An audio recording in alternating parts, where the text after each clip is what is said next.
दिल्ली में जो हुआ, क्या उसमें कोई टीएमसी के लोगों ने पाप किया है? नहीं किया है।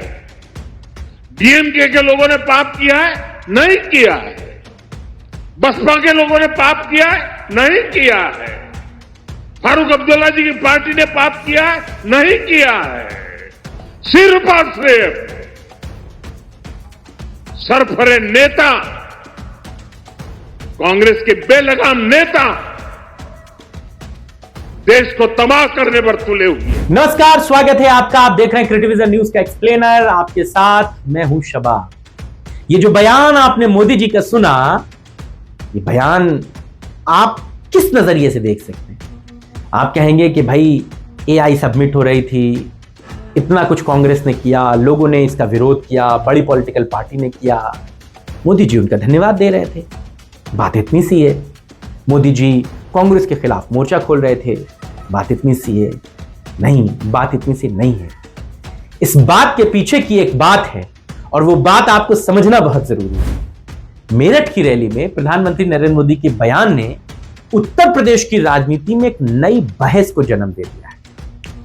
उन्होंने विपक्ष पर तो हमला करते हुए कहा कि सामान्य विपक्ष का दोष नहीं है, टीएमसी, डीएमके, बसपा या फारूक अब्दुल्ला की पार्टी ने कोई पाप नहीं किया, कुछ सिरफिरे कांग्रेस नेता देश को तबाह करने पर तुले हैं। लेकिन मेरा सवाल यहीं पर छुपा हुआ है कि क्या यह बयान बसपा की ओर एक नरम संकेत था? जी, बाकियों का जिक्र मैं नहीं कर रहा, मैं डीएमके का नहीं कर रहा, मैं फारूक अब्दुल्ला का नहीं कर रहा, क्योंकि वहां भी कहीं चुनाव नहीं होने, चुनाव उत्तर प्रदेश में होने, जहां पर बहुजन समाज पार्टी है। और प्रधानमंत्री का क्या यह बयान बसपा के लिए एक सॉफ्ट कॉर्नर है?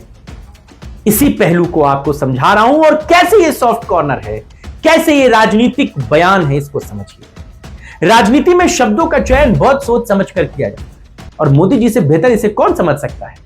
जब कोई नेता पूरे विपक्ष पर एक साथ हमला करने की बजाय कुछ दलों को अलग कर देता है, तो यह केवल भाषण शैली नहीं बल्कि एक रणनीतिक संकेत भी हो जाता है। यह तरीका अक्सर विपक्षी एकता को कमजोर दिखाने या किसी एक दल को मुख्य निशाने पर रखने के लिए अपनाया जाता है। दूसरा पहलू उत्तर प्रदेश की राजनीति जमीन से जुड़ा है। राज्य में मायावती के नेतृत्व वाली बहुजन समाज पार्टी भले ही हाल के चुनाव के मौजूदा वक्त में सीटों के लिहाज से कमजोर नजर आती हो, लेकिन उसका कोर दलित वोट बैंक पूरी तरह खत्म नहीं हुआ है। भाजपा और मोदी जी ये बात बखूबी जानते हैं। कई विधानसभा क्षेत्रों में 10 से 20% तक का दलित वोट निर्णायक भूमिका निभा सकता है।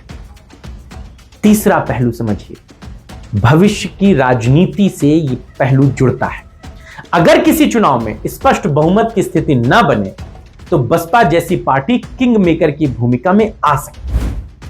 ऐसे में राजनीतिक बयान में नरमी को कुछ विश्लेषक भविष्य के संभावित समीकरणों से जोड़कर देखते हैं और यह भी तर्क दिया जाता है कि बड़े दल अक्सर अपने विकल्प खुले रखते हैं।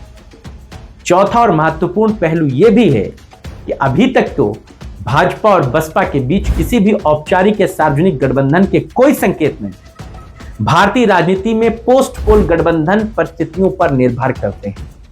इन्हीं पोस्ट पोल गठबंधन का मैं जिक्र कर रहा हूं। सीटों का गणित, जनादेश और सत्ता का संतुलन, केवल एक भाषण के आधार पर भविष्य का गठबंधन तय मान लेना थोड़ी सी जल्दबाजी जरूर है, लेकिन इसके पीछे की व्याख्या यह भी है कि यह बयान सीधे तौर पर कांग्रेस को अलग थलग दिखाने की रणनीति का भी हिस्सा हो सकता है।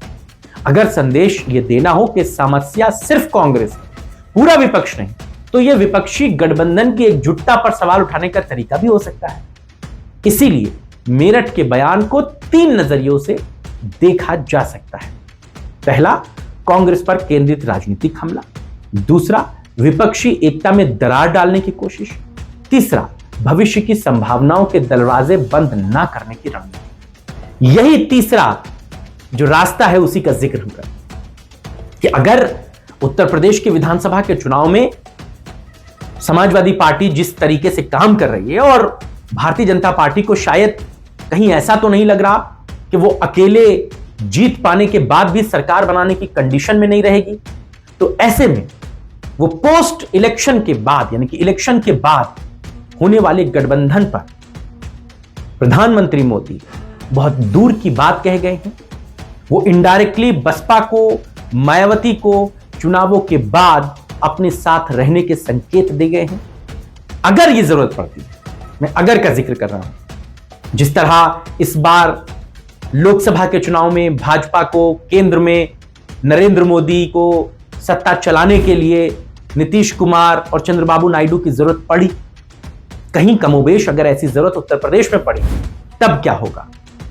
तब बसपा होगी। क्या प्रधानमंत्री के बयान को अगर मैं इस नजरिए से देखूं, देखिए ये बात आप भी समझते हैं कि राजनीति में संकेत होते हैं, लेकिन तस्वीर हमेशा परिस्थितियां तय करती हैं।